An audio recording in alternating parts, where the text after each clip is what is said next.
혹시 7장 내용 보시고 또 들으시면서 어떤 것들 좀 생각해 보셨는지 나눠주시면 좋겠습니다.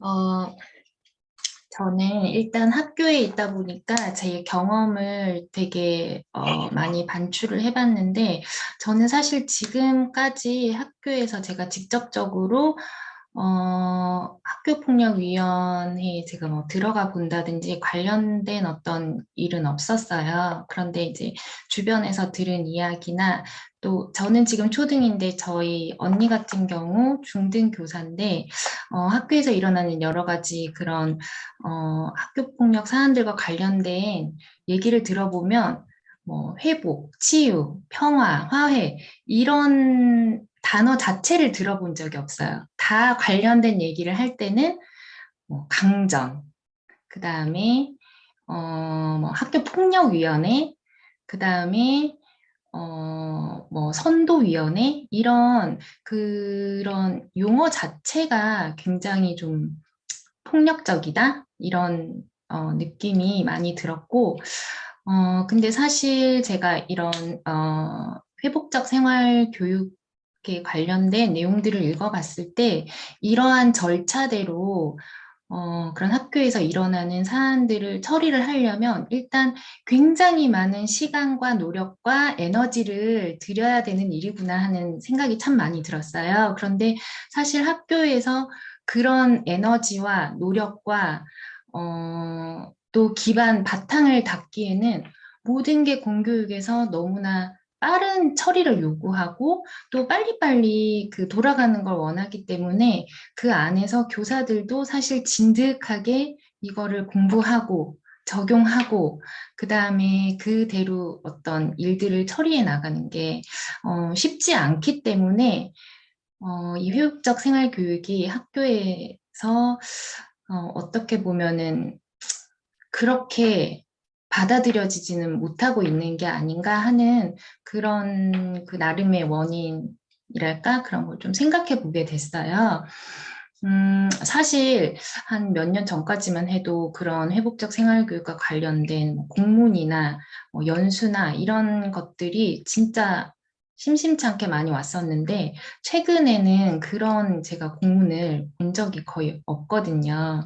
그래서 그게 회복적 생활교육이 학교 안에서 자리 잡았다기보다는 조금 교사들도 그것을 실천하는 데 있어서 좀 어려운 점이 많지 않나 이런 생각이 들고 그 다음에 그럼에도 불구하고 학교에서 지향해야 하는 바는 그런 어떤 특히 아이들 간에는 화해가 이루어져야 하고 거기에 대한 대화가 이루어져야 하고 그런 것이 최종적으로 그런 방향으로 가야 된다라는 것에는 굉장히 이 책을 읽고 또 선생님들과 이야기를 나누면서 저도 많이 동조를 하게 됐어요. 그런데 저도 사실 그렇게 교육을 받은 사람이 아니기 때문에 책을 읽으면서도 끊임없이 제 자신 안에서 그 이 회복적 생활교육과 그 다음에 뭐 응보적 관점에서의 생활교육 이런 방식에 이렇게 충돌이 많이 일어나고 좀 혼란스러운 부분도 많았던 것 같아요. 또 제가 그것이 알고 싶다라는 프로를 엄청 좋아해서 매주 열심히 보는데 거기에서 이런 유영철과 같은 연쇄살인마나 어떤 범죄자들에 대한 그 이야기를 할 때에도 이 회복적 관점, 그 렌즈로 그런 범죄자를 보고 거기에 나오는 전문가들이 이야기를 하는 경우는 거의 없었던 것 같아요. 그러니까 저도 그런 언론에 어떻게 보면 약간 폐해 이런 것에 그냥 그대로 노출이 되고 그런 것을 좀 생각 없이 받아들이지 않았나 하는 생각도 많이 들고 그런데 이제 저는 또 그냥 다른 일을 하는 사람이 아니라 교육을 하는 사람이니까 거기에 대해서 제 자신을 끊임없이 되돌아보고 반성하고 그냥 힘들다고 포기하는 게 아니라 그 부분에 대해서 어떻게 하면 이 학교에서 그 좀 적용할 수 있을까 이런 부분에 대한 고민이 계속 이루어져야 할 것 같다는 생각이 많이 들었어요. 네.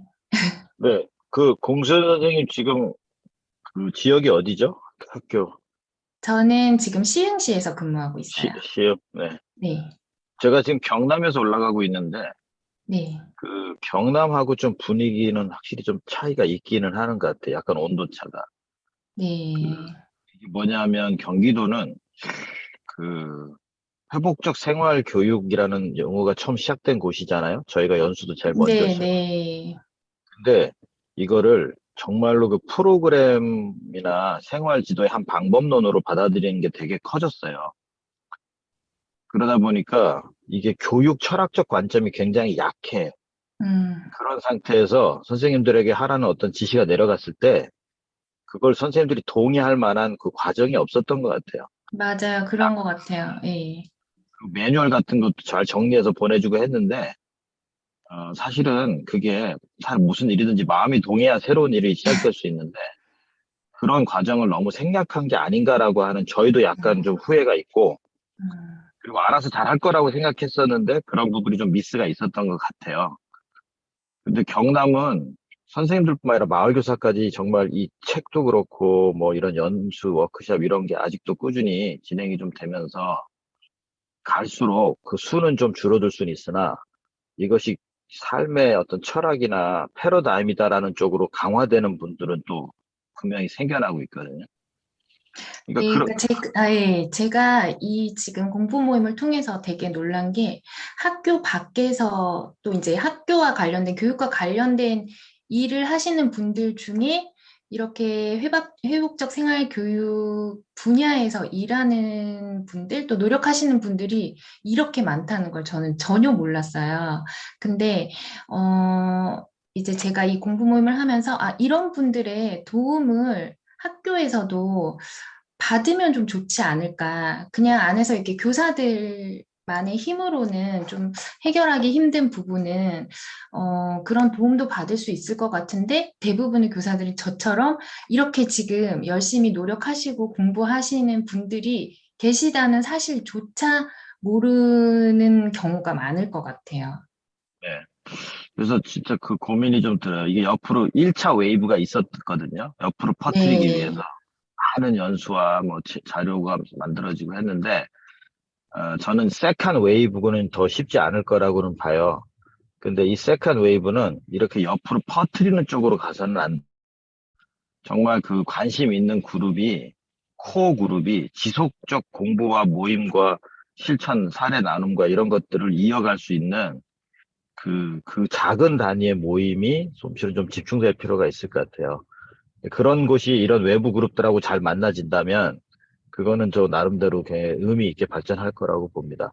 그 얼마 전에 저희가 같이 했던 그 책에 소개된 김해 봉황초 교사 한 분이 자기가 생각하는 회복적 생활 교육을 정리해가지고 책을 냈거든요. 네네. 지난번에 소개해 네, 주셨, 소개해 줬던. 네.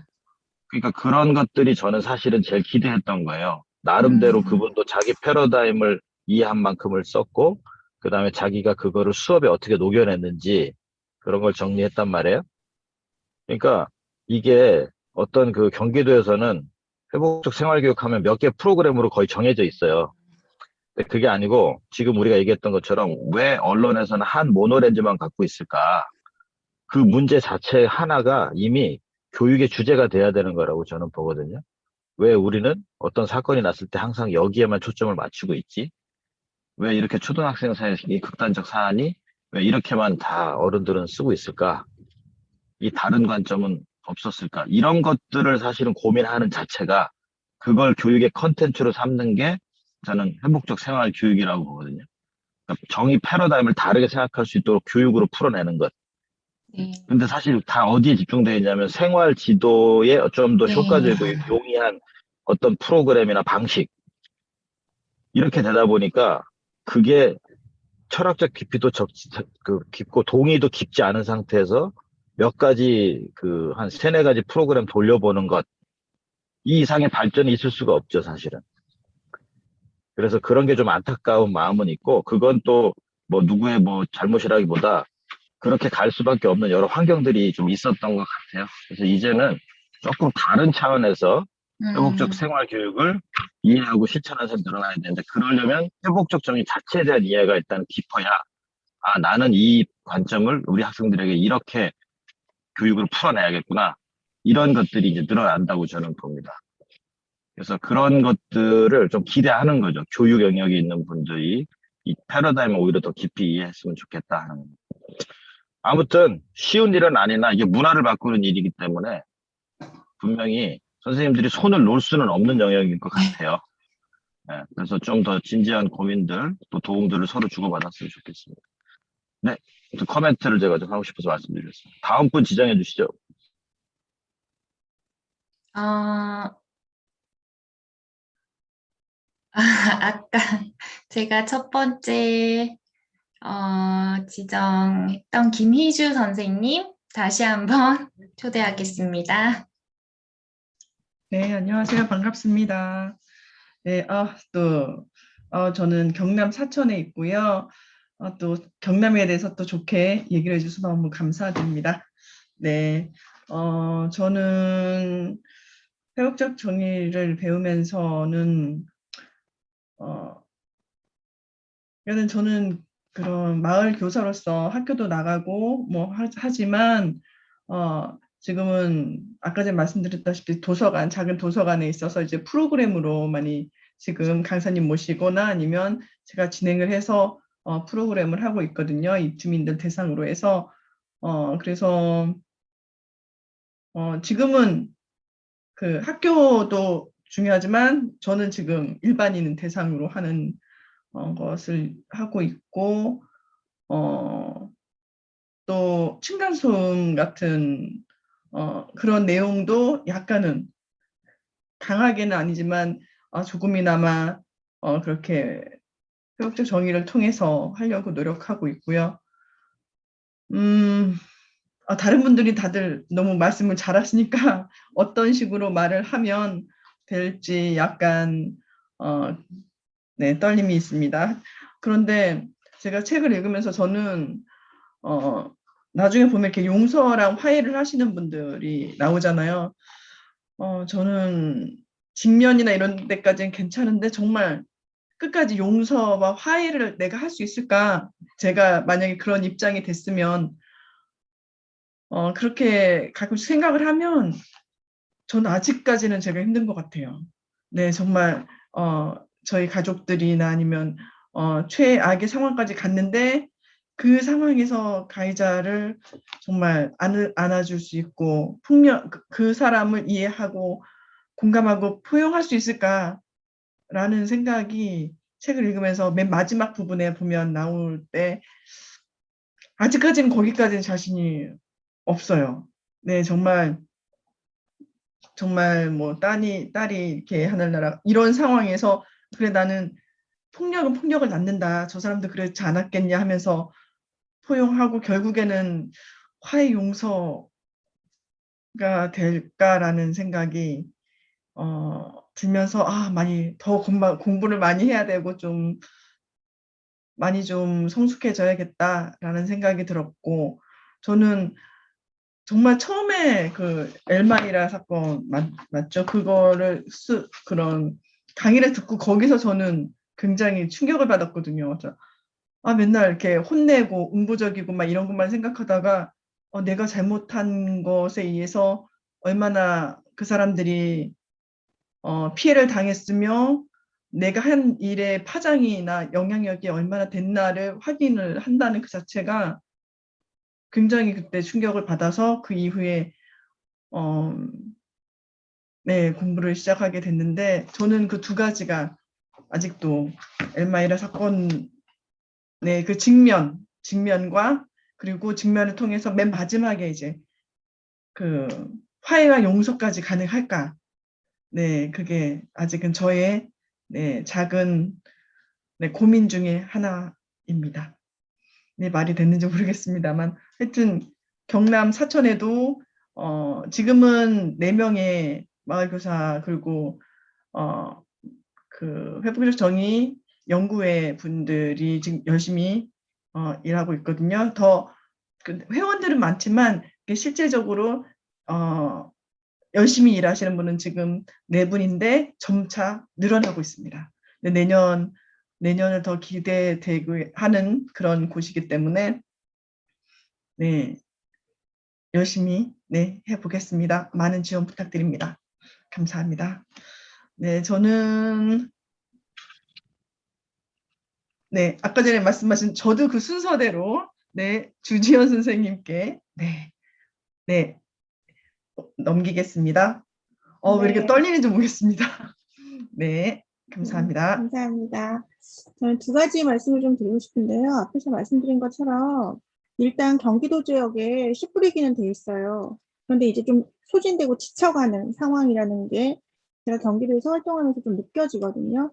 그렇다면 그들이 완전히 손을 놓기 전에 이거 뭐야라고 완전히 손을 놓기 전에 어느 그 촘촘함에 대한 거에 대한 고민이 좀 들더라고요. 저 나름대로 그냥 그런 생각을 하고 있어가지고 지난번에 그 2021년 9월자로 교감선생님들 부임, 발령 받으실 교감선생님들 대상으로 잠깐 형식 정의에 대한 아니면 갈등 조정에 대한 얘기를 할 기회가 있었어요. 그래서 좀 구체적으로 제가 생각하는 방법을 좀 제시를 했는데 오늘 사건이 바로 들어왔더라고요. 뭐냐면 학교에서 너무 가지고 힘들어 하시지 마시라. 바로 의뢰하면 처음 세팅부터 진행까지 이게 다 그 전문 기관과 연결되어서 할 수 있다. 이렇게 안내를 드렸거든요. 그러니까 9월 달에 부임하셔가지고 이제 1학기 때부터 힘들게 가지고 있었던 사건을 바로 그냥 그 연락처만 그러니까 이런저런 얘기 다 없이 그냥 당사자들 연락처를 바로 넘기셨더라고요. 그러니까 이렇게 이게 좋은 건 알겠지만 훈련되지 않았을 때 함부로 섣불리 했다가 더 역효과가 있기도 하고 소진될 수 있는 이런 상황들에 대해서 구체적인 방법 제시들이 그분들에게도 정말 필요할 것 같다는 생각이 들어서 어쨌든 그렇게 했고 제안했고 그다음에 그 움직임들이 좀 보이는 것 같아서 첫 번째이긴 하지만 근데 제가 활동해보니 첫 번째가 좀 열리면 그 다음부터는 조금 더 활성화되는데 또 속도를 좀 내기도 하더라고요. 그래서 이제 그런 것처럼 정말 공부가 아까 철학 말씀하셨는데 철학적으로나 여러 가지로 의미를 가지고 그 활동하시는 분들이 구체적인 방법 제시도 조금 같이 갈 수 있으면 도움이 더 되지 않을까 현장 분들께 이런 생각이 좀 있고요. 또 하나는 이 책에 나와 있는 공동체 전문 기관에 대한 활성화의 시급함 뭐 이런 생각이 좀 들어요. 본인들이 거주하고 있는 그 지역에서 아까 말씀하신 기금 마련도 좀 되고 전문가 양성도 좀 되고 그다음에 정말 현장 실천할 수 있는 것도 이게 다 같이 한꺼번에 이루어진다면 훨씬 더 에너지 소진도 적고 보람을 가지고 할 수 있지 않을까라는 생각이 좀 많이 들었었어요. 그 전에부터도 계속 그런 생각은 저한테 있기는 했었는데 이 책 다시 한번 오늘 이거 시작하기 전에 다시 한번 또 읽고 또 훈태쌤 정리해 주시는 거 이렇게 하면서 이제는 씨를 뿌려 놓았기 때문에 아 이게 무엇이구나 의미를 찾는 사람들이 찾은 사람들이 좀 있을 거란 말이죠. 그럼 그 의미를 찾은 사람들이 공동체를 이루어가지고 좀 구체적인 제안들을 하고 활동에 좀 몰입해 준다면 한 발 더 성장하는데 앞으로 나아가는데 현장에 나아가는데 좀 도움이 되지 않을까 뭐 이런 생각들을 좀 해보게 됐습니다. 협회가 조금 더 조금 더 힘을 내시면 좋겠다는 생각이 들어요. 왜냐하면 지역에서 아무리 이렇게 활동을 해도 제가 최근에 그래봤자 일개미야 이런 얘기를 제가 들었거든요. 그래서 일개미 되게 좋아해요. 일개미들이 모여가지고 충분히 여왕개미도 만들 수 있다라고 생각을 하는데 시사들은 또 그게 아니더라고요. 그래서 약간 제가 요즘에 조금 그 전에 활동했을 때와 좀 다른 생각들을 좀 하고 있는데요. 어찌됐든 아까 매스컴이나 뭐 그 시사성에 대한 얘기도 하셨는데 그 역할들은 지금 자리를 좀 잡아가고 있는 협회가 좀 해주실 수 있지 않을까라는 생각도 좀 해보기도 합니다. 이상입니다. 저는 제가 잠깐 한 가지 좀 코멘트를 하나 드릴게요. 그, 우선, 아까 김희주 선생님 말씀하신 부분에서, 제가 그 두 사례를 소개한 꼴인데, 제 책에서. 근데 진짜, 어떤 가족을 해한 사람들을 용서한다. 이거는, 뭐, 제가 봤을 때 거의 신의 경지, 뭐, 이렇게 보이는데, 한 가지 둘 분 다 공통적으로 얘기한 게 있어요. 그 사람들을 위해서라기보다는 자신을 위한 선택이었다라는 거 있었어요. 그래서 그분들도 뭐 많은 스테이지를 겪으셨지만 결국은 그 증오와 분노가 자기 자신을 죽이고 있다라는 생각을 떨쳐버리고 살아야 되기 때문에 했다라는, 그러니까 그것은 누구를 위한 것은 아니었던 것 같아요. 공통적으로 나오는 지점이. 그래서 그런 면을 너무 다른 각도로 고민해봐야 될 거라고 보고, 그러니까 완전히 100% 누구를 위한 시혜적인 것만은 아닐 수 있겠구나 하는 생각이 좀 들고요. 그리고 주지연 선생님 말씀하신 부분에서 저도 뭐 여러 얘기 우리 드렸지만 계속 더 구조적으로 준비를 해야 될 부분이라는 생각이 들어서 두 가지 양가 감정이 다 있어요. 뭐냐면 이제는 이제 씨를 뿌리고 오너십을 갖고 노력하는 분들이 분명히 늘어났기 때문에 그걸 구조하고 조직화하는 것들이 지금 분명히 필요한 시점이 되고 있다는 건 저도 동의하고요. 다만 우리가 처음에 그 경기도 교육청이 학교 폭력 사안들을 와서 개입해달라고 했을 때 처음에 거부했던 이유가 있어요. 그 이유 중에 하나는 우리들을 자꾸 불러서 이렇게 개입해서 우리가 도와주고 하는 건 할 수는 있겠으나 우리가 소방수의 역할이 되지 않아야 된다고 생각을 했거든요. 오히려 학교 내에 이런 것들을 정말 교육의 하나의 틀로서 바꿔내는 노력이 자체적으로 강화되지 않고 외부의 요청을 해서 그걸 통해서 풀어내는 방식은 나중에 계속해서 외부의 도움을 요청하는 쪽으로만 강화될 확률이 분명히 있을 것 같아서. 근데 저는 지금 생각은 그게 두 개 다 병행돼야 된다라고 봐요.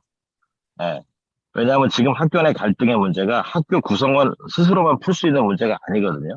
변호사들도 껴들어오고 뭐 이런 것들이 많이 생기기 때문에 외부의 도움이 들어가야 되는 건 필요한데, 저는 아까 말씀처럼 학교의 노력도 같이 체계를 갖고 병행이 되면서 외부의 노력과 그 지원 이런 것들을 같이 해나가야 되는데, 좀 잘못하면 이렇게 지역센터들이 생겨나면서 일종의 사안을 이렇게 넘기고 지금도 그런 거잖아요. 교육지원청으로 심의가 넘어가다 보니까 그냥 그쪽으로 넘기는 쪽으로 가서 심의가 계속 지금 늘어나고 있는 구조인데, 이런 부분은 사실 저희가 고민을 좀 많이 해야 되는 지점이더라고요. 그래서 그 두 가지 측면을 어떻게 서로 균형을 좀 잡으면서 해나갈 수 있을까 하는 게 좀 공통된 숙제가 아닐까 생각이 좀 들고, 뭐 그걸 위해서라도 지역 네트워크를 통해서 저희가 어찌 보면 뭐 한 부분만 잘하는 게 아니라 양측을 다 할 수 있도록 어렵겠지만 지원을 하는 역할이 많이 필요하겠다. 이 생각에도 저희 동의는 합니다. 아무튼 잠깐 네, 코멘트를 좀. 네, 선생님 질문 있는데요. 네. 네, 학교에 그런 기관이 있으려면 그 구성원이 학교 소속이어야 한다는 생각이실까요? 아니요. 혹은 그건 아니고, 학교 안에 그런 전문 기구가 들어갈 수 있는 룸을 마련하는 걸 말씀하시는 걸까요? 아니요.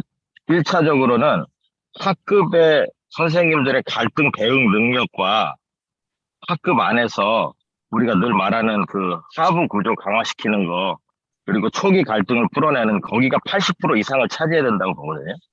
지금 그 지역교육청마다 학교장 자치 해결제로 하는 퍼센티지가 얼마나 되나 통계가 나오고 있는데 가장 높은 곳이 60% 중반 정도예요. 그 지역교육청 차원에서 보면. 그 말은 평균 50%, 그러니까 전체 사건의 반 정도만 학교장 해결제로 가고 있어서 저는 이것도 예상했던 것보다는 높다고 생각은 드는데, 이게 한 평균 80% 정도까지가 올라가려면 어느 정도 자치 해결 능력이 있어야 되고, 그거는 가장 큰 몫은 결국 학교 구성원 안에서 처리돼야 될 부분이라고 봐요.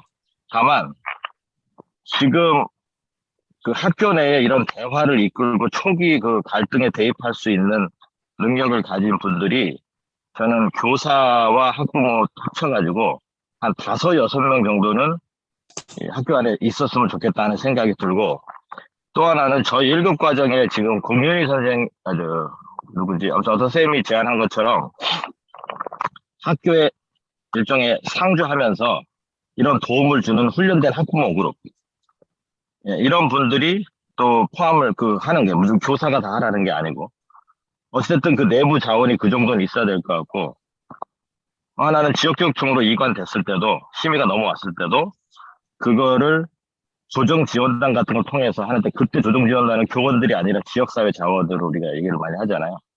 그분들이 감당해야 되는 것이 좀 필요하다. 그리고 심지어는 지금 학폭심의위원들도 최소한 법은 못 바꾸지만 그들이 하고 있는 대화나 질문의 방향, 그리고 그 안에서의 역할까지도 좀 더 회복적으로 바꿨으면 좋겠다 하는 게 여전히 남아있는 거고, 어제 제가 창원에서 그런 회의를 좀 했는데, 심지어 어떤 처벌 결정 때문에 특별교육 이수를 하거나 뭐 봉사명령을 하는 친구들 그 내용까지도 회복적 정의 교육 틀에서 움직일 수 있도록 하면 더 좋겠다는 거죠. 그러니까 이제는 아까 저는 그 촘촘히 세부 내용을 만들어야 된다 했을 때 학폭 사안 처리 과정도 좀 더 회복적 접근을 할 수 있는 단계를 학교 내, 학교 밖의 교육청 상계, 그리고 교육청에서도의 조정의 활용, 그리고 심지어 처벌 내용까지도 회복적 접근을 할 수 있도록 계속 그 교육적 관점이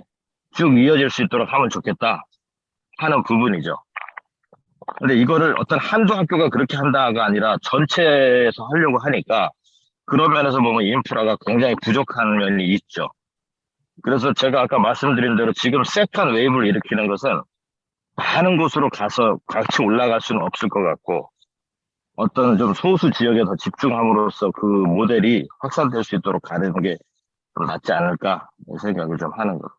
근데 거기에 분명히 외부 자원의 역할이 있는 거죠. 네, 고맙습니다. 네, 다음 분 지정을 네, 다음 분 초대하면 되는 거죠. 네, 저는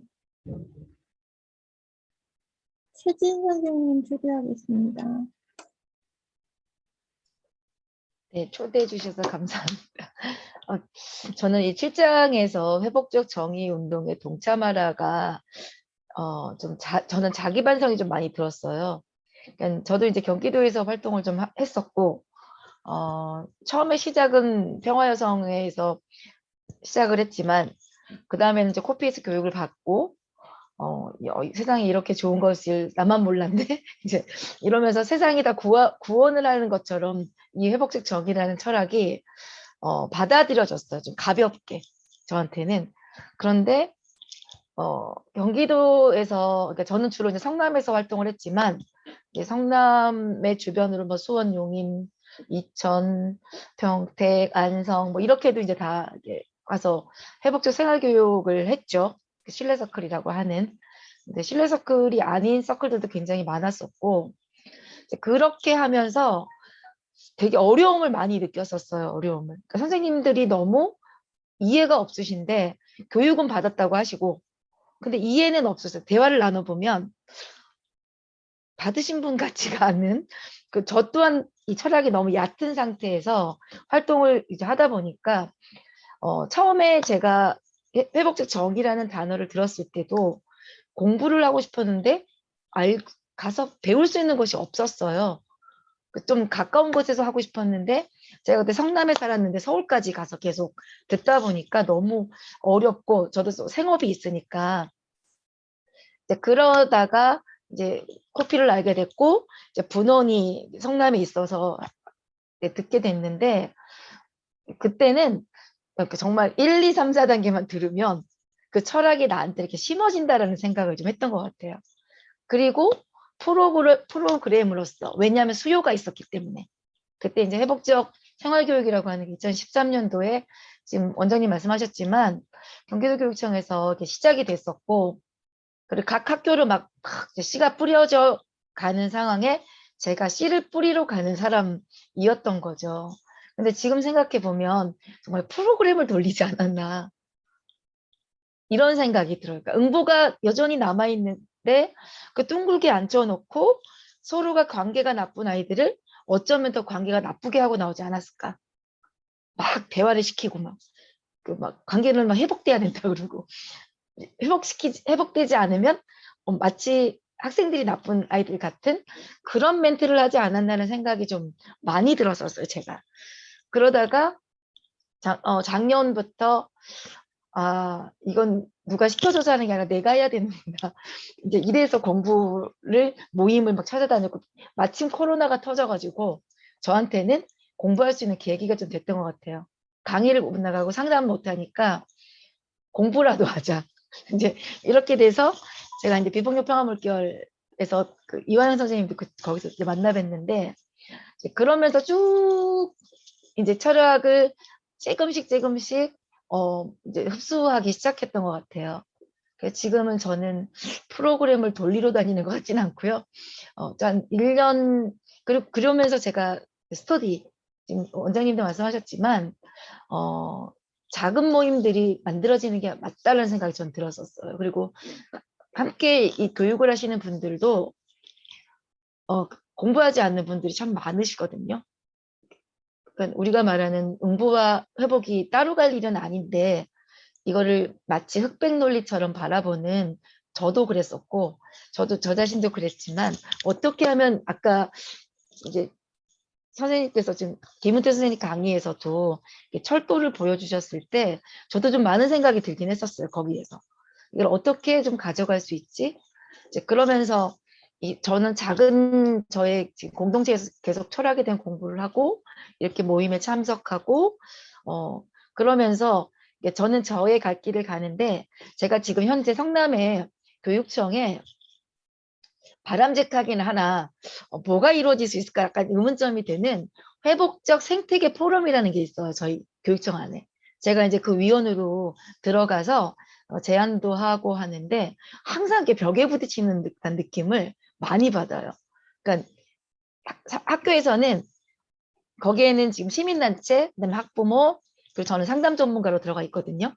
그러니까 상담 전문가 이렇게 모여 있는데 시청 관계자, 교육청 이렇게 장학사님들 이렇게 있는데 매번 이렇게 떠넘기시더라고요.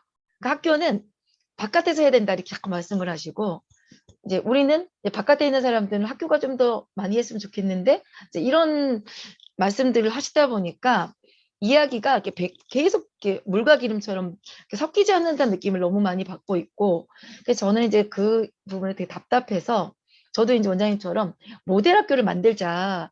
어차피 학교는 안심할 수가 없잖아요. 외부에다가 예를 들면 가해자 피해자를 뭐 만나게 하는 것들을 하게 되면 학교법에 저촉되고 그러면 책임은 고스란히 학교가 떠안아야 되니까 되게 외부인한테 맡기는 것이 마음이 놓이지 않는 거지 믿지 않는 건 아닌 것 같아요.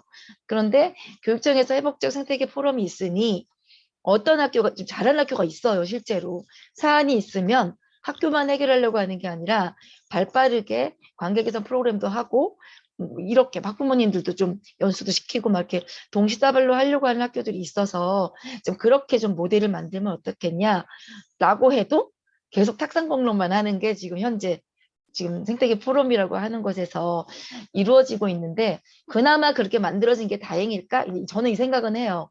아주 부정적인 건 아니어서 네, 이렇게 정말 작은 그 깊이 있는 내면으로 갈 수 있는 철학들을 좀 더 가지는 것들이 지금은 필요한 것 같고요. 저도 옆으로 퍼지는 거는 이제는 아니라는 생각이 들어요. 옆으로 퍼지는 거는 잘못될 수가 있겠다는 생각이 너무 많이 들고 그리고 어떤 학교에서는 진짜 이게 뭐냐 다 흐트러뜨리면 온다. 우리가 잘 이렇게 학교에서 어쨌든 해놨는데 이렇게 들어와서 이것도 아니고 저것도 아닌 것처럼 하고 가는 그런 현상들이 많이 있는 것 같다라는 약간 지금 이렇게 비판적 여론? 저는 약간 이런 느낌도 사실 들긴 하거든요. 그래서 저는 이제 제가 몸담았던 곳에서 이제 그쪽 일은 하진 않아요. 이제 되게 가치관 충돌도 너무 심하고 철학을 더하는 게 아니라 프로그램을 더 많이 돌려라고 하는 그런 것들이 좀 문제다라는 생각이 많이 들어서 그래서 제가 저라도 이렇게 많은 사람들과 교류하기보다는 이제 이렇게 진짜 이 운동을 하고 있는 사람들이 이렇게 더 깊이 있게 연구하고 또 철학의 깊이를 가진 사람들이 연결된다면 좀 달라지지 않을까? 이제 이 생각으로 저도 되게 고민이 많거든요, 실제. 그리고 제가 이번에 그 전에 제가 이용호 선생님하고도 잠깐 이야기를 했지만 느낀 게 그거였어요. 저도 인정과 책임으로 가야지. 가해자가 반성을 요구하고 네가 잘못했다라는 걸 강요하는 게 아니라 어떤 그 많이 수용해 주면서 책임질 수 있도록 가는 게 맞을 것 같다라는 생각을 많이 했고요. 그리고 이제 제가 지금은 가해자 피해자가 만나는 모형이 아니라 가해자 따로 피해자 따로 하고 있는 상황이기 때문에 제가 그 중간에서 이 회복적 정의 철학을 가지고 우리가 피해 회복 그러니까 가해자든 피해자든 피해 회복을 해야 되는 그래서 만남이라는 자리가 없는 상태로 이게 과연 가능할까? 그럼 제가 어느 정도의 가구 역할을 할 수 있을까? 약간 그런 고민들도 많이 있어요. 그러니까 만나는 게 가장 이상적이다라는 생각이. 그러니까 직접 듣는 거죠. 그러니까 저를 통해 듣는 게 아니라 직접 들으면서 상대가 어떤 마음의 상태인가, 어떤 피해를 입었는지를 서로가 들으면 좋을 것 같다라는 생각이 제가 지금 2번 만났거든요. 부장님, 이용호선 2번 만나서 제가 꼭 조금 정리가 되면 질문을 좀 정말 질문을 잘해야겠다는 생각이 되게 많이 들어서 이제 그런 이 회복적 정의 운동에 저는 철학의 깊이가 되게 필요하다. 어떻게 할까? 이것도 어떻게 더 깊이를 더하지? 이제 이런 고민 지점이 많이 있는 것 같아요. 저도 많이 횡설수설한 것 같습니다. 네, 저는 이화영 선생님을 초대하도록 하겠습니다. 네, 초대해 주셔서 감사합니다. 네, 어디서부터 어떻게 얘기해야 될까요? 네, 저는, 갈등 조정위원으로도 있고, 네, 그러니까 교육청의 학폭심의위원으로도 있고, 심의위원이 되기 전에는 한 9년 동안 자치위원 활동도 하고 있었는데, 음, 제가 그 원장님 책에서 이번에 7장에 좀 깊이 다가온 게 조급하게 인내하라. 그, 뭐지? 존 폴 레더라 쌤이 하셨다는 거죠. 이야기를.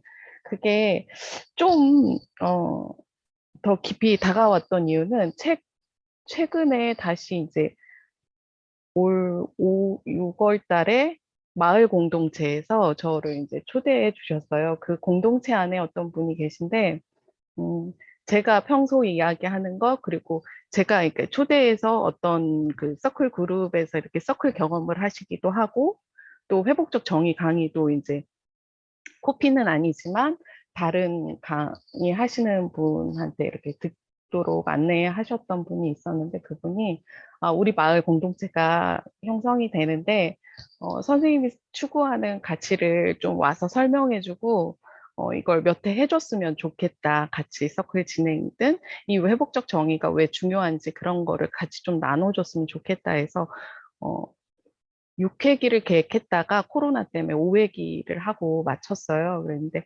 최근에 또 다시 그 공동체가 조금 더 성장을 해서 이제 아예 아파트 한 단지 뭐 이렇게 해서 경기도 활동 사업도 해서 좀 더 많은 인원들이 이제 뭐 그 회복적 정의나 뭐 이런 게 주가 되진 않았지만 제 이제 사이드 수업하는 거를 해줬으면 좋겠다 해서 안내를 하러 간 김에 이러이러한 게 밑바탕이 돼야 농사를 지을 때 아주 심기 하는 것처럼 배추 이렇게 씨 뿌렸다가 배추가 알차도록 심으려면 아주 심기라는 걸 해야 되잖아요. 그래서 여기에 이 공동체에 인원이 엄청 많으신데 좀 더 좀 튼튼하게 잘 자랄 수 있었으면 좋겠다. 그러기 위해서는 이 마을에 어른들만 사는 것도 아니고 아이들만 사는 것도 아니니까 같이 이런 교육을 하면 받으시면 좋겠다. 원래는 아이들만 교육해달라고 의뢰를 하셨지만 나는 이런 방법도 있다고 제안을 드리는 거다. 그러면서 이제 그 노트북을, 제 노트북을, 지금 이 사용하는 노트북을 이제 PPT를 작성해가지고 막 설명을 드렸어요. 그랬더니 좀 전에 이제 제가 잠깐 모니터를 껐는데, 성인도 같이 참여하는 그런 프로그램 해줬으면 좋겠다라는 이야기를 또 다시 하시더라고요. 그래서 이게 지금은 이제 정말 그 조금씩 알려진 그 부분에서 좀 더디지만 정말 잘 성장할 수 있도록, 그 성장해서 배추도 꽃이 피면 씨 뿌려지잖아요. 그래서 그 한 개라도 왕성하게 얘가 잘 자랄 수 있도록 아주심기를 해서 잘 키우는 단계가 아닐까 하는 생각들을 요새 최근에 해요. 그래서 또 최근에 지난주에 이제 고등학교 수업을 갔다가 이 친구들이 처음 만났을 때 담임 선생님 수업을 끝나고 저한테 이렇게 낙인 찍힌 아이들 한 6명이서 저한테 배꼽손 인사를 하니까 이 담임 선생님 저를 붙잡고 갑자기 막 오시더니 저 친구들이 수업을 잘 진행했냐고, 잘 따라와 줬냐고, 무지 잘하던데요. 그랬더니 선생님이 다음에 설명을 좀 듣고 싶다 하고 헤어졌는데, 그 친구들이 이제 마지막 시간이었어요, 지난주가. 근데 그 친구들한테 초성 퀴즈를 내는데 히읗 디귿이었어요. 네. 그 친구들이 어떤 걸 대답했는지 맞추시는 분께 커피 쿠폰 나갑니다. 히읗 디귿입니다. 히읗 디귿. 행동. 환대, 아니에요. 환대, 환대. 누구? 박은정 선생님. 나야, 나. 아니요, 박은정 나야, 쌤. 나. 환대, 아, 환대. 네. 예. 아니, 부대. 박은정 쌤이 효도. 예. 효도하셨고, 주지현 쌤 환대. 네, 그 두 가지를 했습니다. 그 교실에 낙인 찍은 친구들이. 그 친구들은 10분 후에 수업에 들어와요, 원래. 근데 제가 가면 수업 종이 치기 전에 들어와요. 근데 그 친구들의 변화하는 모습을 이제 마지막까지 보고, 마지막 참여하는 수업도 그 친구들이 그 반에서 제일 열심히 하고 잘하고, 또 마지막까지 인사까지, 네, 굿바이를, 정말 좋은 만남을 갖고 좋은 헤어짐을 가졌어요. 그래서 이게 지금은 이제 정말 단단해질 수 있도록 이렇게 아주심기를 하는 시기가 아닐까, 네, 그런 생각이 들어서 이 책 속에서, 네, 더디지만, 네, 목표를 위해 조급해야 된다. 조급하게 인내하라. 네, 내디디며 한 발 한 발 내디디며 나아가는 게 굉장히 중요하구나. 내가 처음에 뭐 10여 년 전에 상담으로 시작을 했지만 지금은 상담 플러스 뭐 이렇게 회복적 서클도 하고 일반 공동체 서클도 하고 회복적 정의에 대해서 안내하기도 하고 이런 활동을 하면서 정말 이게 더디지만 촘촘히 잘 가면 이게 정말 완전히 예쁘게 성장한 아름다운 사과나무를 보지 않을까? 그런 생각을 좀 합니다. 네, 여기까지입니다.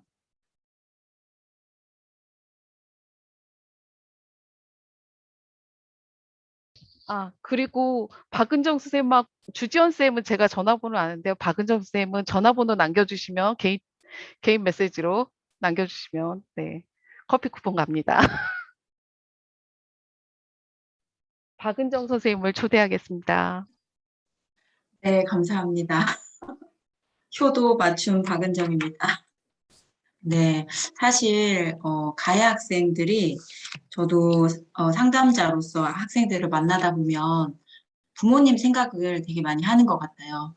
그래서 아이들의 입장에서 그 효도라는 말이 좀 떠올랐고요. 네, 반갑습니다.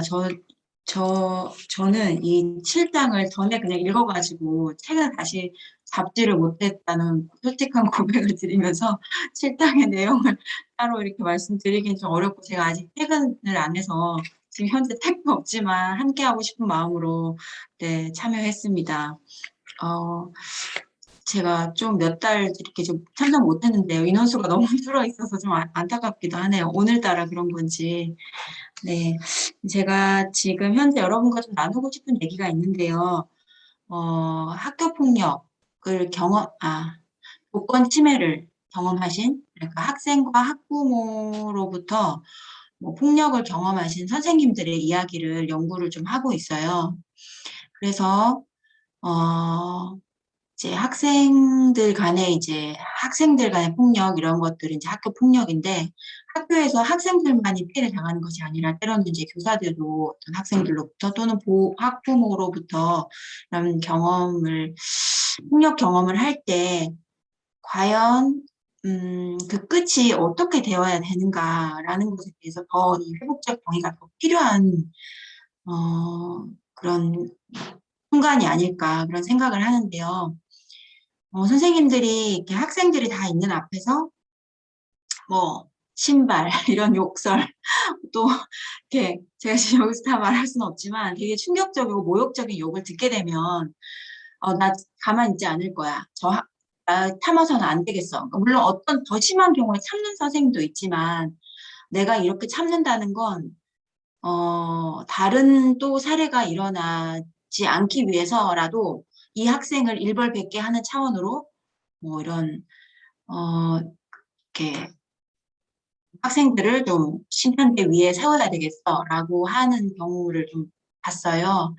그러나 교권침해위원회가 이렇게 학생들을 그렇게 처벌을 내리고 그렇게 해서 다 결론이 났을 때 모두에게 좋은 결론이 나야 되는데 결국에는 학생에게도 또 다른 상처가 되고 선생님의 그 어떤 겪었던 아픔과 상처들이 고스란히 어쩌면 관계는 더 깨어지고 사실은 상처는 더 오히려 또 남아있고 이제는 더 이상 할 게 없는 그래서 학생들도 너가 선생님이면서 나를 그렇게 불편하게 또 어려운 자리에 세워서 넌 나에게 할 걸 다 했지 그런 마음을 가지니까 학생들에게서 오히려 더 존경심을 받기보다는 더 좀 당당하지 못한 모습으로 또 교단에 서야 하는 그런 선생님들의 이야기들을 좀 들어보기도 했는데요.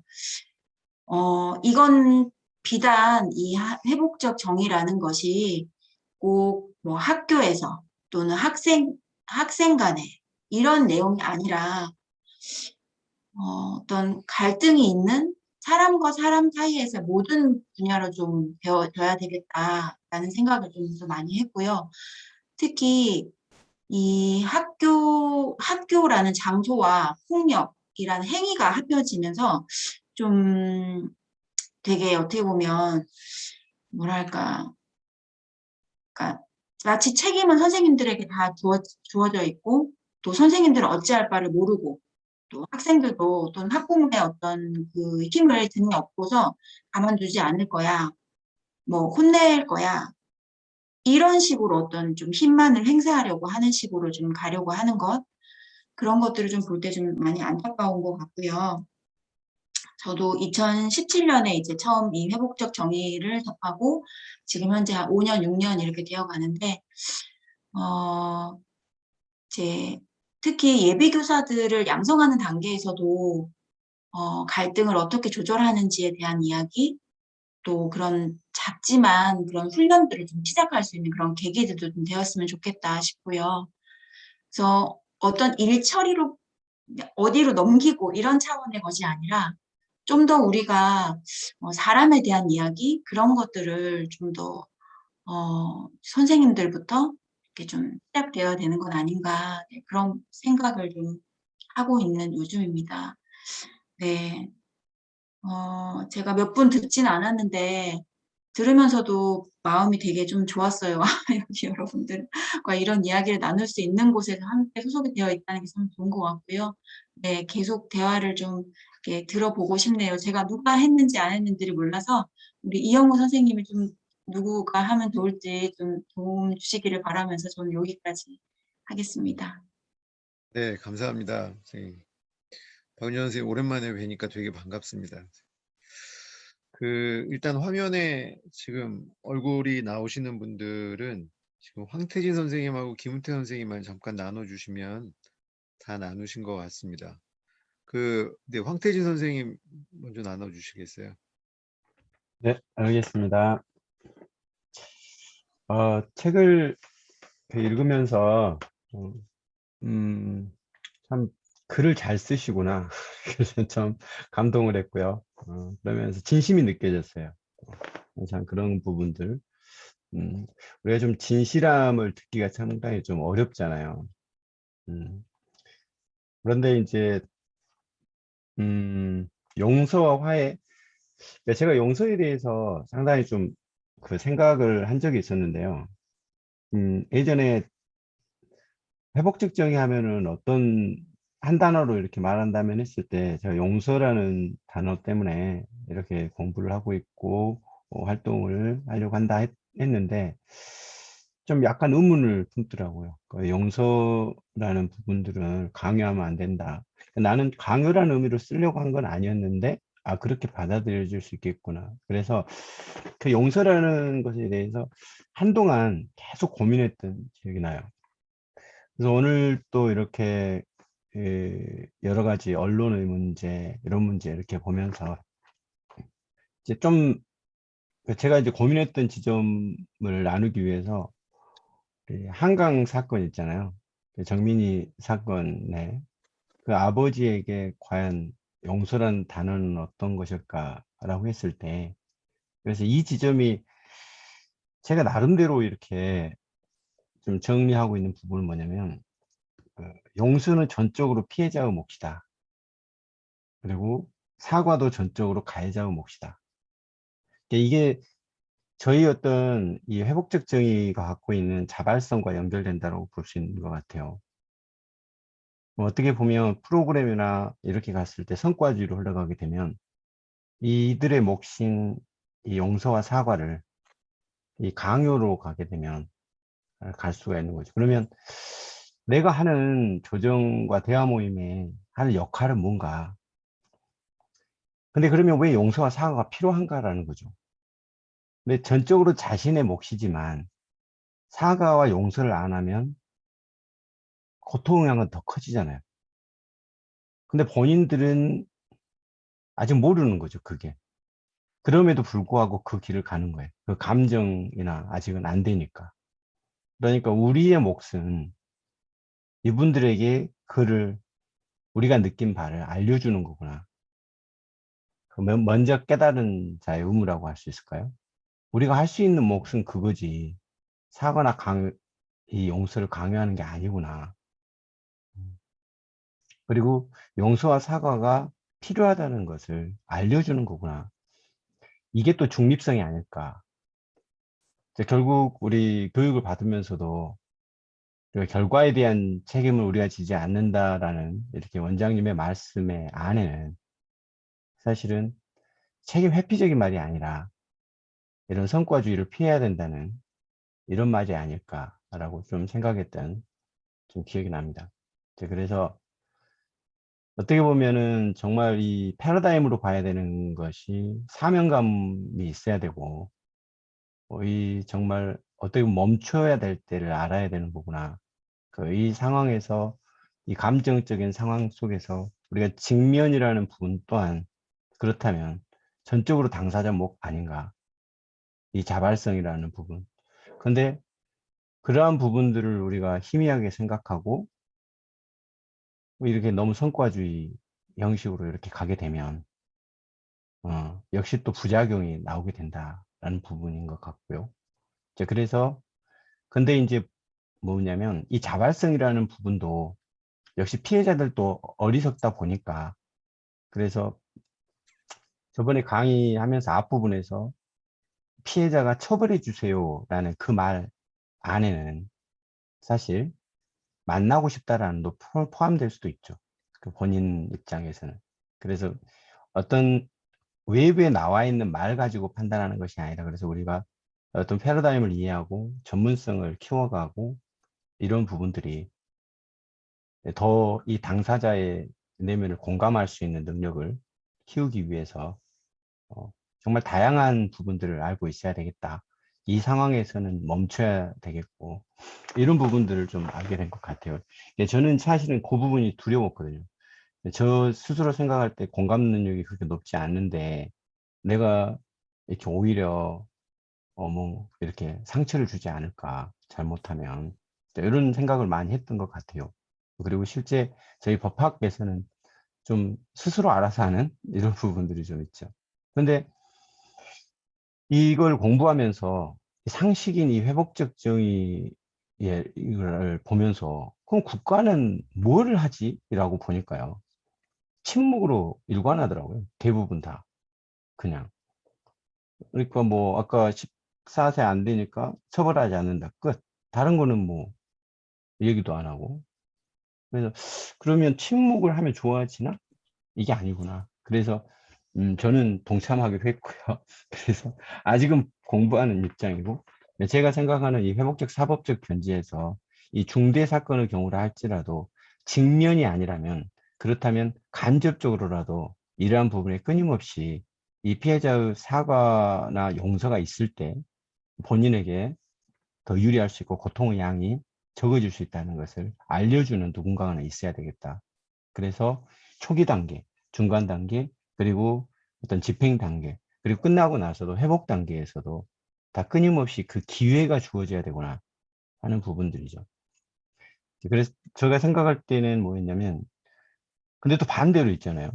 용서와 사과를 하고 싶은 피해자나 가해자가 있죠. 나는 용서가 안 되지만 빨리 만나서 하고 싶은데도 기회가 없어요. 지금은. 그래서 전적으로 피해자 가해자가 몫이지만 일단 이 그들의 장들을 만들어 놓고 더 패러다임을 확대를 함으로써 이제 좀 더 이 사과와 용서가 더 많아지는 이제 이런 게 회복적 정의가 아닌가 이런 걸 좀 느껴지면서 조금 마지막 장을 읽으면서 흐뭇했던 것 같고요. 그래서 좀 더 아직도 많이 부족하지만 좀 더 많이 공부를 해야 되겠다라는 부분들이 그러니까 이 김은태 선생님 보여줬던 레일이 있는데 이제 그러면 이 레일 이게 제가 지금 품고 있는 이런 부분인 것 같아요. 용서도 전적으로 피해자 몫이고 사과도 피해자 몫이라고 했을 때 근데 지금 현재 사회 구조적으로나 전혀 용서하지 않는 분위기인데 이제 그렇다면은 이걸 그대로 자유로 그냥 놔두는 게 그럼 옳은 건가? 그럼 어느 정도 끌어와야 되는가? 근데 사실 지금 논의되고 있는 게 사실 나눠볼 필요가 있는 게 소년 사건하고 성인 사건을 일단 나눠볼 필요가 있고요. 경미 사건하고 중대 사건을 좀 나눠볼 필요가 있는데요. 실제 언론에서는 중대 사건을 중심으로 얘기를 하고 있습니다. 그러니까 교육적 견지는 들어가 있지 않고 예방적 견지는 언론에서는 잘 나오지 않는 이런 패러다임이다 보니까 이게 확산되기 좀 어려운 그런 부분이 있고요.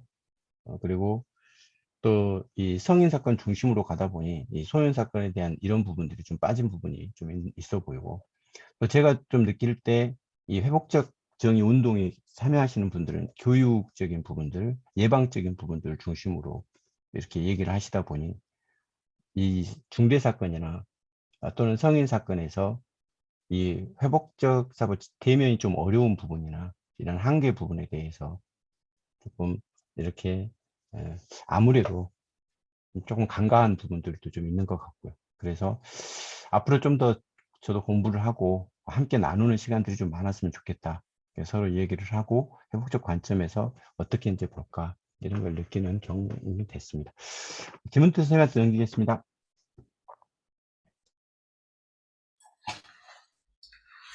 원장님 너무 편하게 가시는 것 같은데. 저는 책이 참 좋았고요. 이번에 회복적 정의 운동에 동참하라 해서 저의 역할은 뭘까 그 고민을 좀 많이 했는데 사실 뭐 다른 일도 많이 하지만 제가 마음 먹은 거는 연구자로 좀 치열하게 연구를 해봐야겠다, 해보고 싶다이고요. 그래서 회복적 정의의 패러다임이 정말 뭘까? 회복적 정의의 철학은 어떻게 규명할 수 있을까? 뭐 철학의 역사라든지 과학이라든지 과학적인 부분이라든지 그런 부분으로 계속 저 나름대로 관심 갖고 연구하고 있고요.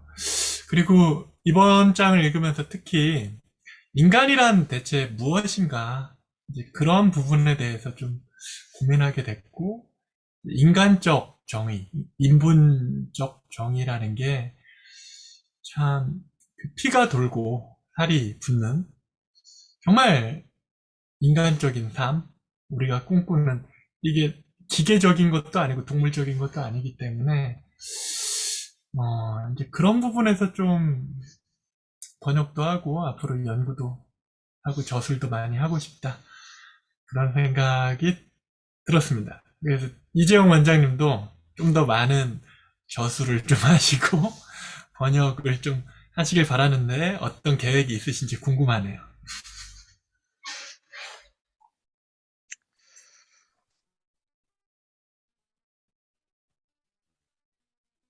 이용 원장님, 네, 이게 그 어떤 계획이 있으신지 김태현 선생님이 궁금해하십니다. 저는 번역 쪽도 그렇고, 뭐, 우리 필요하다고 생각이 계속 드는 부분이라서, 김 선생님도 몇 번 얘기하셨고, 있는데, 저희가 현재 계획은 회복적 학교 만들기, 이런 개론서 말고, 회복적 학교를 만들기 위해서 어떤 지점들이 필요한가를 좀 정리하는 책하고, 왜냐면 이게 개인 교사의 개인 역량 가지고 할 수 있는 문제는 아니니까, 학교 안과 밖의 노력들을 어떻게 좀 체계 잡을 수 있을까 이런 거고요. 또 하나는 조정자 매뉴얼, 조정 매뉴얼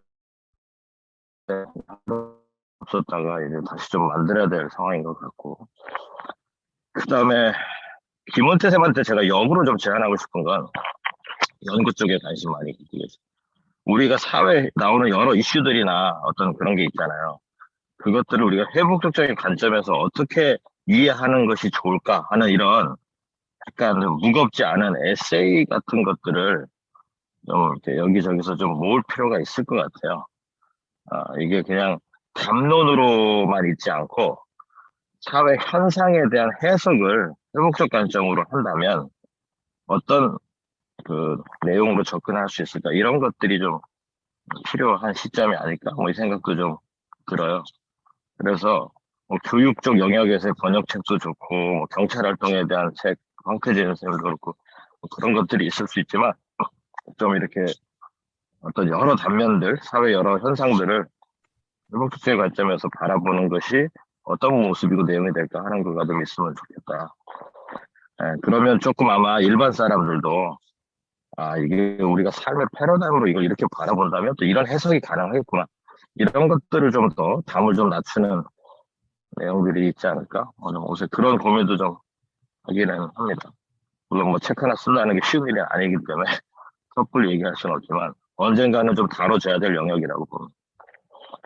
네, 이영수 장님. 네, 나눠주셔서 감사합니다. 저는 뭐 개인적으로 7장 보면서 뭐 내용들은 뭐 나눠주신 내용들 저도 되게 기억에 많이 남고요. 다만 그 책 7장의 제목처럼 회복적 정의 운동에 동참하라. 그리고 나는 어떻게 동참할 건가에 대한 고민을 좀 했던 것 같습니다. 그래서 작년까지는 교육팀에 속해서 밤낮 없이 이제 강의들을 다녔는데 그것도 저 개인적으로는 되게 의미를 두고 했던 활동들이었고요. 그래서 한 번이라도 한 사람이라도 더 회복적 정의를 들을 수 있는 기회를 주자. 그걸 들어야지 뭐 고민도 하고 시도도 하고 뭐 새롭게 접근도 하고 뭐 할 수 있을 테니 열심히 이걸 전파하자. 이제 그런 차원이었다면 올해는 이제 연구소를 맡으면서 또 연구소 안에서 어떤 형태로 동참을 해야 될까 이제 그 고민을 좀 했던 7장이었습니다. 그러다 보니까 몇 가지 좀 정리가 되더라고요. 그래서 이 회복적 정의의 실천을 잘 소개해야 되겠다. 그래서 RJ 저널이나 이런 매체들을 통해서 다양한 영역에서 다양하게 활동하시는 분들을 잘 소개하는 것이 좀 필요하겠다 생각이 들고요. 또 우리 협회 회원분들뿐만 아니라 그 회복적 정의를 열심히 살아내고 계신 분들이 잘 네트워킹 돼서 그 지금 연구회들을 구성하고 있는데, 더 다양한 관심을 가진 더 다양한 연구회들을 좀 조직을 해서 좀 관심 있는 분들이 함께 네트워킹 할 수 있는 그런 장을 좀 만들어야 되겠다. 이제 그런 생각이 또 하나 들었고요. 마지막으로는 우리 여기 황태진 선생님이나 김은태 선생님도 연구원으로 지금 연구소에 속해서 활동하고 계신데요. 굉장히 좋은 자원들을 가지고 있습니다. 그래서 이분들이 회복적 정의에 대한 좀 더 다양하고 깊이 있는 연구들을 해나가실 수 있도록 그런 지원들을 해나가야 되겠다. 예, 그런 생각들을 또 7장을 읽으면서 하게 됐습니다. 네, 저희가 이제 9시가 넘어서 이제 마무리를 하도록 하겠습니다. 사실 원장님이 그 고민을 많이 하셨어요. 왜냐하면 이 지방교육하고 일정이 겹치셔가지고 그 여기 오신 분들을 생각하면 좀 인터넷이 안정적으로 잡히는 숙소에서 이걸 마무리하고 원장님이 내일 오전에 또 중요한 운영 회의가 있으시거든요. 그래서 김해 공항에서 새벽에 비행기를 타고 올라와서 그렇게라도 참여할까 고민을 하셨는데요. 그래도 여기 오신 분들이 이동 중에 하셔도 다 이해하실 분들이고, 예, 원장님 아무래도 일정이 너무 그렇게 되면 무리가 따르니까 그냥 이동 중에 하셔라. 또 이 모습이 또 최선을 다하는 모습으로 비춰질 수도 있다. 예, 그렇게 말씀을 드려서 예, 원장님이 지금 이동 중에 선생님들을 뵙게 됐습니다. 또 옆에는 서동욱 선생님이 진주 강의 끝나고 또 원장님 모시면서 올라오려고 열심히 이러고 있습니다. 운전을 하고 있습니다. 네, 어쨌든 좀 여의치 않은 환경인데 예, 또 최선을 다해 주신 원장님과 또 마지막까지 잘 참여해 주신 우리 선생님들께 감사를 드립니다. 네, 원장님 마지막으로 한마디 해주시죠. 네, 뭐 책을 그래도 같이 읽어주시는 분들이 있으니까 개인적으로 감사하고, 뭐 이게 답이 없는 일일 수는 있지만 이렇게 고민하는 분들이 있다라는 게 그래도 우리 이 운동의 희망이 아닐까 생각이 좀 듭니다. 네, 제가 이렇게 화면 이게 조명이 이렇게 차 조명이다 보니까 무슨 보스 같다 뭐 이렇게 얘기하시는데 그렇게 생각 안 하시면 좋겠습니다. 이영호 선생님 다음 주 우리 행사 네, 다 뭐 안내 되셨겠지만 한 번 더 알려주시죠. 네, 선생님 제가 요 포스터를 바탕화면에 깔아놨는데 얘가 잡지를 못하네요. 네, 일단 말씀으로 제가 설명을 드리겠습니다. 선생님들 다음 주가 RJ 주간입니다. 세계적으로 지키는 11월 셋째 주의 RJ 주간이고 한국에서는 이제 저희가 준비를 해서 진행을 하게 되는데요. 일주일 동안 진행이 됩니다. 15일에는 저녁 7시부터 저희가 매일 저녁 7시에 온라인으로 줌으로 이제 만나게 되고요. 첫날은 아마 선생님들 잘 아실 텐데 그 마가렛 솔스본이라고 이분이 회복적 생활교육 관련된 책도 내시고 우리나라에도 잘 알려지신 분인데 원장님께서 이분하고 연결이 되셔서요. 이분을 초청해서 저희가 첫날 기조 강연처럼 열게 됐습니다. 그래서 되게 좀 관심 있는 내용들을 함께 만나실 수 있겠고요. 둘째 날은 저희가 그 회복적 교회 연구회에서 준비한 그 교회사를 바탕으로 한 회복적 정의 내용인데요. 그 안교성 목사님이라고 장로회 신학대학교 목사님이십니다. 이분이 강의를 해주시고요. 수요일은 저희가 예전에 회복적 사법으로도 만나 뵀던 임수희 판사님하고요. 이화여자대학교 회복적 그 사법연구소를 맡고 계신 조균석 교수님 모시고 아마 간담회 형식으로 회복적 그 사법에 대한 이야기들을 이제 수요일 날 저희가 함께 나눌 예정입니다. 그 다음에 목요일은 회복적 학교 연구회를 중심으로 해서요. 현재 저희 그 회복적 그 교육센터, 정용진 소장님이 하고 계시는 교육센터가 올해 교사대학을 프로그램화해서 되게 가열차게 하고 있거든요. 그래서 그 회복적 교사대학 알다라고 하는 프로그램을 좀 소개하고 필요에 대한 나눔들을 하고요. 그게 1시간 정도 강의를 하고 또 나머지 1시간은 또 회복적 학교, 봉황초등학교 올해 인권부장을 맡고 계신 동혜림 선생님께서 봉황초의 회복적 학교 사례 나눔을 목요일 날 하실 예정입니다. 근데 마지막 금요일은 윤구식 선생님이 회복적 실천센터에서 진행하고 있는 경찰 활동 올해 진행 상황에 대한 나눔과 또 뭐 사례 나눔, 아마 주지연 선생님께서 사례 나눔 해주시는 걸로 알고 있고요. 그 다음에 대구 경찰청에 계신 그 담당 경찰 분이 또 담당으로서의 사례 나눔 또 하실 예정입니다. 그렇게 해서 5일간 저희가 저녁 7시에 선생님들을 찾아뵐 거고요. 그리고 또 하나는 저희가 그 내년 1월에 3급 과정을 교육과정 1은 원장님께서 일주일 동안 그 회복적 정의 세상을 치유하다 이 책을 중심으로 해서 교육을 하시고 나머지 그 두 번째 주간에는요. 올해는 제주에서 저희가 3급 과정이 열릴 예정입니다. 저희 여태까지는 피스빌딩에서 열렸는데 제주에 요 관심 있는 그룹들이 있고 그래서 피스빌딩에 오시는 거와 제주로 가는 것이 크게 차이가 없다면 제주에서 한번 요 통합 과정을 진행을 해보죠. 3급 과정을. 그래서 이미 선생님들은 다 이제 3급 받으셨을 텐데 혹시 주변에 이 3급 과정에 대해서 관심 있는 분들이 있으시면 저희 홈페이지에 이 안내 내용들을 좀 보실 수 있도록 알려주시면 좋겠습니다. 네, 선생님. 자, 오늘로써 선생님, 그 원장님 이 책 7장까지의 내용은 다 마무리가 됐고요. 자, 마지막까지 참여하신 우리 모두를 위해서 박수로 감사를 표하겠습니다.